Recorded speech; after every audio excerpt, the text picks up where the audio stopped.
Andrea. YT gang, we gotta talk about this. So Enrique was on ESPN talking about the politics and everything else that come along with it when it comes to joining Team USA, which was some of the reasons why she backed out. And after that interview, First Take decided to have a discussion about it. The things that Andrea was saying about this discussion was unbelievable. We're gonna go further into depth about it. Let's just watch the video. Enrique's spot on. I truly think that there are always politics involved when you're putting together a team, whether that works in some players' favor or it works against some players. Sometimes it comes down to fit, whether that is based on your personality, whether that's based on if they think the coach is going to get along with you, whatever they're basing this on. Sometimes it doesn't come down to who are the best X's and O basketball players out there on the court. Team chemistry gets involved, so politics get involved. But we see this in every sport. I've talked to some of my friends in the NBA. I've talked to some of my friends in the NFL, and they talk about politics within their organization. There are politics in every organization. It's unfortunate for Enrique, but Enrique is not the first player that has felt like she's been left off of Team USA. Becky Hammon in 2008.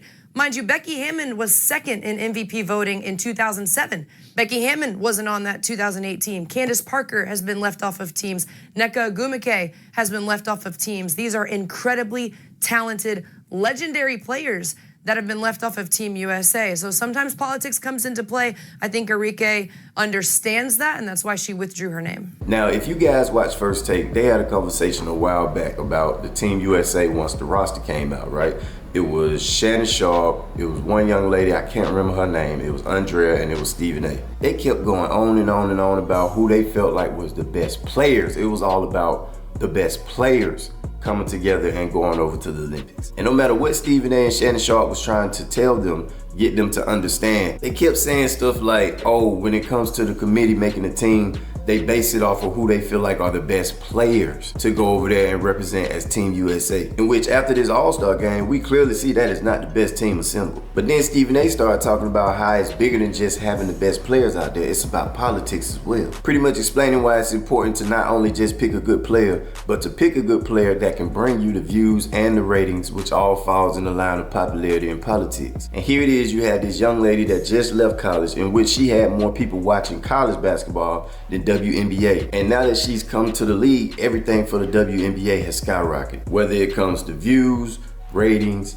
sold out games, what better player to pick than Caitlyn Clark to go over to the Olympics and represent us as Team USA? And because that was all Stephen A was trying to explain, they was on his head for it. But now when it comes down to a player that you favor, and Enrique explained why it's about politics, and that's why she pulled out of Team USA, now all of a sudden you agree? Man, you can't. I mean, you gotta make it make sense for me. Y'all let me know, man. Do I got a point on this or am I tripping? I just want to make sure I'm clear, Andrea Carter. It's good to see you, by the way. Thank you. When we talk about politics, right? What we're basically saying, the things that are not related to basketball itself, other ancillary things on the outside that contribute to formulating a roster. Are you saying here over the national airwaves that that actually happens, that happens all the time? It does, yes. Sometimes it works in players' favors, sometimes it doesn't. That's what I'm saying. I heard you. I'm going someplace. So why was it a problem when I pointed out don't how do that. Caitlyn Clark We're still on vacation. should have been on Team USA? Because I was saying it ain't about basketball. It's about marketing. It's about politics. I'm saying, whoa. I'm saying, no. I'm not saying you're refuting anything like that. I'm simply making the point that there was a tsunami of stuff coming my way. Why? Because I had the unmitigated goal to point out. Excuse me? You deserved it all. Molly, can I speak to Andrea? Yeah. Can I speak to Andrea right now? Don't interrupt the flow. Don't interrupt the flow. Andrea, I mean, what I'm saying is, I was talking to y'all, and I said, we know that the players that are on the team deserve to be on the team.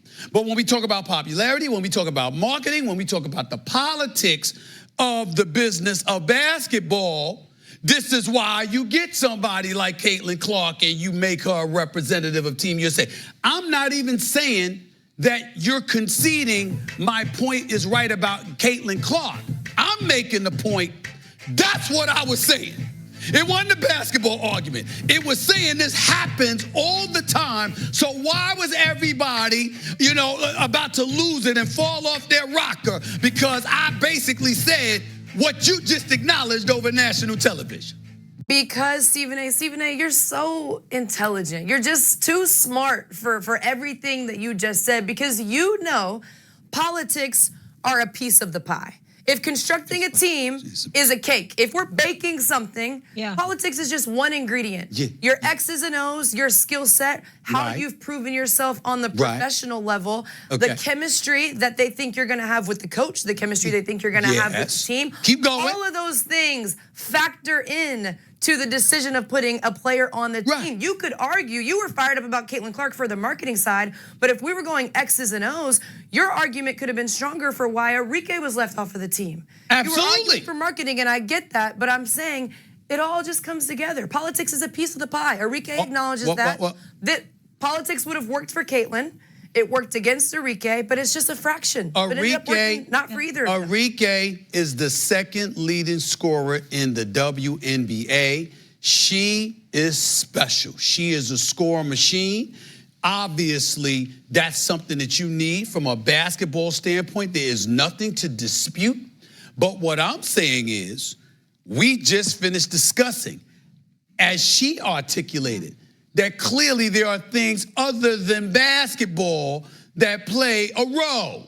And so when I said it, all the noise that was being made out there, all I'm trying to say is, Andrea just confirmed, it's a piece of the pie. I get it. It's a slice. It's a piece of the pie. I understand. It's a piece. It's a slice. But damn it, slice it. Guess what? If you take a slice out of it, particularly the kind of slice you don't want with your greedy self. No, it's like a diet slice. I mean, the cake is missing. It's a little. The cake is missing. Andrea, excuse me 1 second. I just want to talk to you, Stephen A. Are you okay after that tsunami that hit you? I mean, you're so dramatic. It is. A tsunami came after you. Are you okay? Excuse me. Don't let me. I could get into details about what came my way. Okay. Just because I had the unmitigated goal to say what I said, and I was right, by the way. I was just talking about me, but I'm just saying. Shanae, Andrea, that tsunami. I want to talk about that. I want to talk about that. Okay. I want to talk about that at all. Stephen A, what? Yes, Andrea. Yes, Andrea. What's worse? Like, what's gonna fire you up as somebody that knows the game of basketball? Someone being left off the team that has more of a reason to be on there for X's and O's, or someone being left off the team that has more of a reason to be on there than politics? If it's player A or player B. I thought you listened to me. I told you years ago, when Isaiah Thomas was left off the original Dream Team in 1992, I thought that was the most egregious act against the sport of basketball that I have seen, and everything else pales in comparison. So if we are able to move on and stomach Isaiah Thomas being robbed from his participation on the Olympic Dream Team in favor of John Stockton, we could deal with anything else. Okay, I appreciate that story because it is interesting, and I have a lot of love for Isaiah Thomas. What was your answer to Andrea's question? I just answered it. I just answered it. Which one's worse? Which one's worse? Which one's worse? Excuse me. Of course, it's worse for a basketball player that's worthy of being left off the team. But I'm accustomed to it because of Isaiah. Got it. So that's a piece of the pie as well? Piece of the pie. Okay, big piece? Big piece. But you, it's always a big piece. They didn't answer not one question that Stephen A asked. You got Molly over here backing Andrea up. She ain't answering no questions because Molly already know Andrea was fried, bro. She's cooked. She's finished. That's why she kept trying to save her. But, they getting him to answer all these questions. They don't want to answer no questions, man. I can't do it no more. Y'all let me know what y'all think in the comments.